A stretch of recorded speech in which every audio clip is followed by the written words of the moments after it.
प्रिय भावकों, जय श्री कृष्ण। आज मैं आपको ये हस्तरेखा के द्वारा ये बताने जा रहा हूँ कि व्यापार में धन और विशेष धन की प्राप्ति किस आदमी को होती है, किस रेखा के द्वारा होती है। देखिए, यहाँ एक रेखा है जो भाग्य रेखा से निकलती हुई और मस्तिष्क रेखा से निकलती हुई सीधी बुध पर्वत तक जाती है। ऐसे व्यक्तियों को बहुत धन प्राप्त होता है। और एक रेखा यहाँ से मस्तिष्क रेखा से निकल कर के यहाँ बुध पर्वत तक जाती है, तो ऐसे व्यक्ति को भी व्यापार से विशेष धन प्राप्त होता है।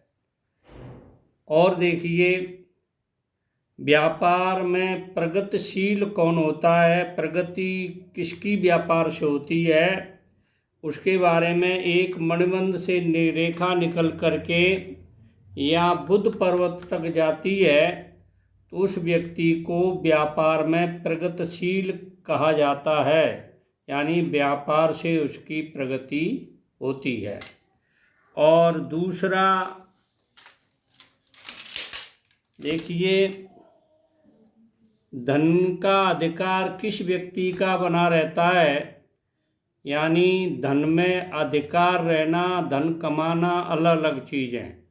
यानी धन का अधिकार होने का मतलब है उसके धन की कभी कमी नहीं होती है।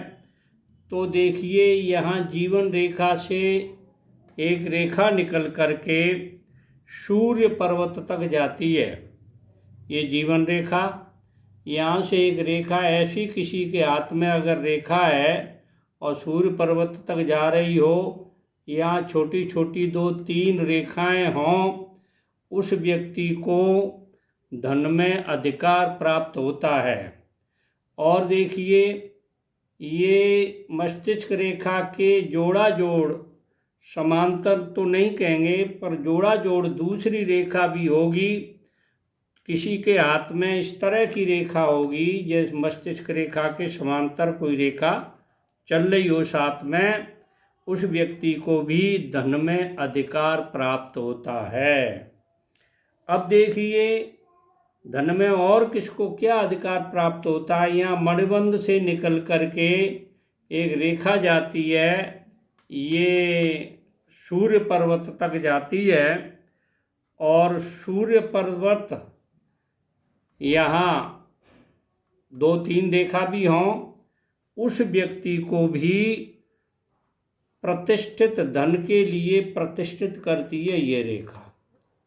यानी इस रेखा के द्वारा आपको धन की प्रतिष्ठा प्राप्त होती है, धन आपकी प्रतिष्ठा का पॉइंट बनता है।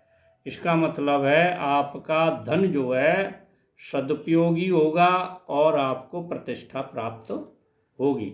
अगर इस तरह की रेखा किसी के हाथ में है, तो जो मेरे चैनल से नए जुड़े हैं, कृपया मेरे चैनल को सब्सक्राइब करें, लाइक करें, शेयर करें। जय श्री कृष्ण।